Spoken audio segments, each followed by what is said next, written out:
So I'll be showing you how to share passwords between your Apple devices. So you could be sharing a password from your iPhone to your other iPhone, or from your iPhone to your iPad, or even your Mac. And the reason you might need to do this is, let's say you signed into Facebook on this phone and you want to sign into the same Facebook account on your Mac or on your other iPhone. Now, instead of scrambling to look for the password and typing it, you can actually just transfer the password. Okay. So to do that, just go to the Passwords app on your iPhone. This app is available for all iPhones running at least iOS 17. So go to all and find the password you want to share. So let's say, for instance, I want to share this Netflix password. So what you want to do is select it.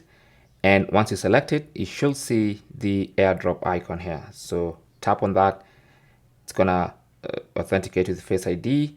And then now it's looking for a device to share to. So let me make my other iPhone available.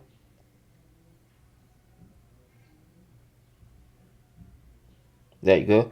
So it's detected this iPhone via AirDrop, and all I have to do now is tap on that, and then you should see the AirDrop request here.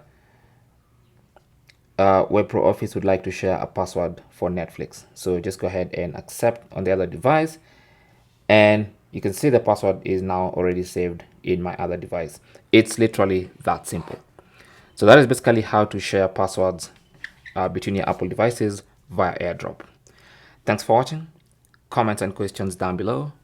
If you found this video useful, don't forget to leave a like, possibly also subscribe for more tips, and I will talk to you in the next one.